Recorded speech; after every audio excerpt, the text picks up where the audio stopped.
Fala galera, tudo bem? Meu nome é Yuri, esse é o canal Mais 6 Pontos. E o vídeo de hoje eu vou falar sobre a dinastia mais querida da NBA, né? O time que foi dono da dinastia mais querida da NBA, que é o Golden State Warriors. Esse renovado Golden State Warriors pode voltar a sonhar com o título?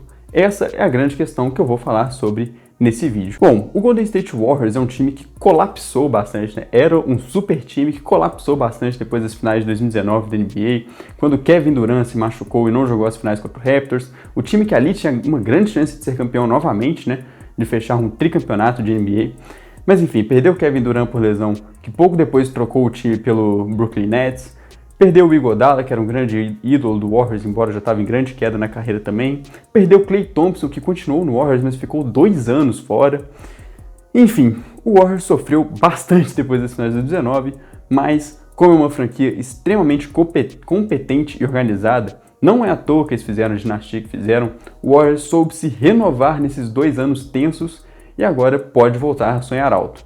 Com algumas questões que eu vou falar um pouco. Bom, por que eu falo que o Warriors foi muito organizado nesses 2 anos? Porque eles souberam que, depois de tudo que rolou com eles depois das finais de 2019, com as lesões, com a saída do Durant, eles não tinham mais o que fazer em alto nível.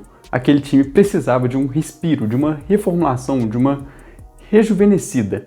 E isso se passou muito por eles conseguirem uma signature trade no Durant, que rendeu o D'Angelo Russell pro Warriors, e pouco depois rendeu o Andrew Wiggins e uma pick. Né, o D'Angelo foi trocado para o Minnesota Timberwolves pelo Wiggins e pelo pick dos Wolves, que rendeu o pick no draft de 2021, vou chegar lá. E o Warriors também acabou fazendo campanhas ruins, porque naturalmente o time acabou virando Curry mais 4. Então o time caiu bastante o nível. Em 2020 tiveram uma pick alta que gastaram no James Wiseman, pegaram alguns outros jogadores ali, um deles inclusive que eu achava um bom jogador, assim, um bom role player, que é o Eric Paschall. Eles acabaram trocando, mas eu achei isso meio estranho. Trocaram só para uma pick de segundo round, então achei estranho, achei que o Warriors podia ter usado ele.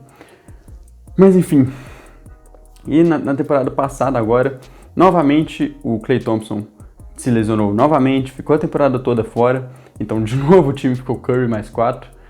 O Wiseman não conseguiu mostrar muita coisa, o Wiggins até jogou bem e tal, mas o Warriors de novo teve picks altas. Eles caíram no play-in, né, quase que pegaram os playoffs na temporada passada.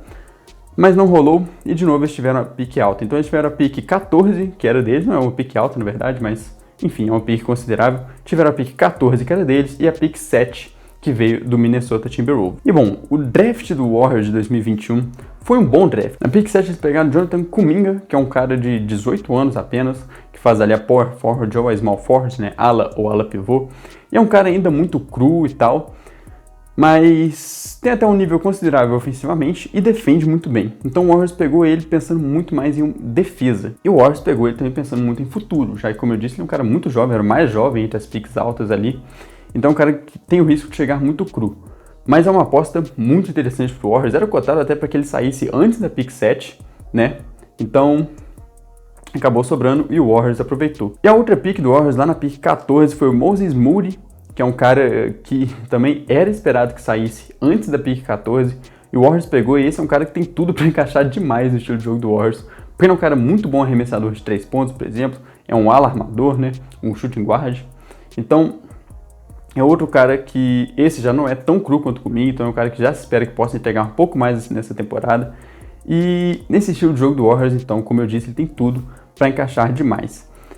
Em resumo, então, é um draft de boas apostas, caras que podem entregar já agora, dependendo de como eles chegarem na NBA, ou que podem entregar muito com o passar dos anos. E além desse draft, o Warriors fez alguns reforços pontuais, e todos eles por contratos baratos, contratos mínimos de uma temporada só.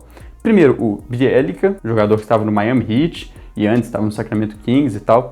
E é um cara, não muda tanta coisa assim, mas para compor elenco, principalmente na posição 4, que o Warriors precisa mais, é um cara que eu vejo como interessante e pelo contrato mínimo, então se não der certo, simplesmente não joga, é boa. Mas eu acho que é um cara que pode compor bem o elenco e também é um bom arremessador de 3 pontos e que pode encaixar, pode ser útil nesse Warriors. Outro cara é o Iguodala, que sinceramente, pra mim, o Iguodala é um cara que aposentou em 2019, desde que ele saiu do Warriors. Nas finais de 2019 ele já entregou pouco, mas nem ele entregou alguma coisa pro Warriors e tal. Mas depois teve todo aquele rolê dele com o Memphis Grizzlies, que ele ficou parado na carreira. foi pro Miami Heat, jogou uma temporada e meia no Miami e não conseguiu acrescentar em nada pro Miami. Então é um cara que eu acho que não vai acrescentar muita coisa pro Warriors, mas não tem como não citar ele porque ele é um ídolo da franquia. Iguodala volta pro Warriors e nem que seja uma extra quadra, podemos dizer, o Iguodala pro vestiário, né, pode ter importância.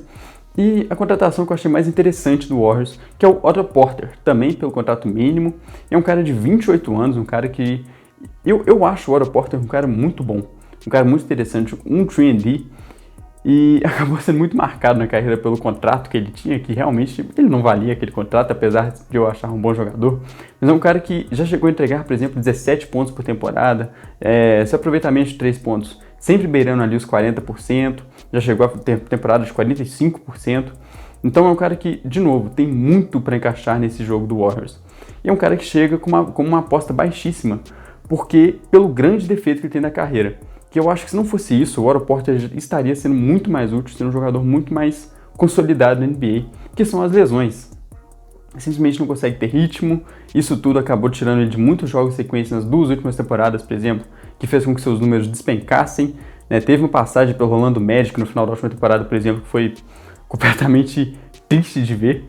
Então é um cara que chega no Warriors para mostrar que ainda tem qualidade e a grande chance da sua carreira de mostrar que ele é um bom jogador. Mas enfim, falando um pouco sobre esse draft do Warriors, sobre essas mudanças que eles tiveram no elenco, esses reforços pontuais, vamos à pergunta principal aqui. O que precisa para esse Warriors sonhar alto, para esse Warriors sonhar com o título de NBA? Primeiro, ele precisa que os seus draftados já cheguem bem na NBA. Não fala já chegar arrebentando, já chegar fazendo a diferença, mas que não cheguem muito cru. Isso principalmente vale para o Kuminga, que eles já cheguem acrescentando alguma coisa, ajudando o time enquanto estiverem em quadra, não cheguem totalmente cru na NBA. E falando sobre o jogador cru, que precisa de mostrar algo, James Wiseman. É um cara que teve uma primeira temporada completamente neutra, não conseguiu entregar nada pro Warriors, e é um cara que ele precisa entregar também se o Warriors tem grandes opções na temporada. James Wiseman está muito cru ainda, mas é um cara que eu aposto nele, eu acho que ele tem capacidade de melhorar. Não acho que vai ser um craque, não acho que vai ser nem um All-Star, eu acho que ele vai ser, mas ele tem capacidade de poder evoluir e entregar mais do que ele entregou na última temporada. E pro Warriors sonhar alto, eles precisam que o Wiseman cresça, que o Wiseman mostre mais qualidade do que ele mostrou na última temporada. Além disso, Andrew Wiggins é um cara que foi bem no Warriors na última temporada, jogou bem, ele entregou o que é necessário para ele. E eles precisam que o Wiggins mantenha esse nível. Um cara que entrega uma defesa em alguns momentos, um cara que consiga ajudar o time ofensivamente quando necessário, um cara que seja um complemento. Eu já vi uma comparação quando o Wiggins chegou ao Warriors que eu acho muito válida. O Wiggins tem que ser para esse Warriors o que foi o Harrison Barnes para o Warriors lá em 2015. Eu acho que o Wiggins tem total capacidade de fazer isso, até porque eu acho o Wiggins um jogador melhor do que o Harrison Barnes. Então o Wiggins tem que manter pelo menos o que ele entregou na última temporada. Eu acho isso bem plausível de se imaginar. E o ponto principal para o Warriors sonhar com alguma coisa, e esse ponto é o indispensável mesmo, o Warriors pode ter os outros 3 pontos. Se não tiver esse, o Warriors não é campeão, que é Klay Thompson. Esse cara tem que voltar bem da lesão que ele teve. O Klay teve 2 lesões muito tensas já, sendo elas de Aquiles, então é a lesão que é o terror dos jogadores da NBA. Embora eu penso que pro estilo de jogo do Klay Thompson, essa lesão não vai diminuir a qualidade de jogo dele. Porém, esse risco é óbvio que existe, não pode ser descartado. Então, pro Warriors sonhar com alguma coisa, ter uma opção alta, o Klay Thompson tem que voltar bem, ou voltar entregando pelo menos tipo 70% do que ele entregava antes dessa lesão. E aí sim, o Warriors, tendo esses pontos, tendo principalmente a volta do Klay Thompson, é sim um time que, pra mim, pode sonhar com o título da NBA. Até porque eles têm um cara que, vocês podem concordar ou não, mas pra mim, se não é, ele tá beirando já tá a um chorinho de entrar no top 15 da história da NBA, principalmente pelo seu impacto na mudança do jogo, que é Stephen Curry. E se ele jogar nessa temporada motivado pelo ódio, igual ele estava na última temporada, aí realmente o Warriors pode sonhar demais com o título. Enfim, deixe aqui nos comentários o que vocês esperam do Warriors para essa temporada, o que vocês esperam desses jovens jogadores do Warriors nessa temporada. Deixe o like no vídeo, ative o sininho de notificações. Muito obrigado, até a próxima. Valeu!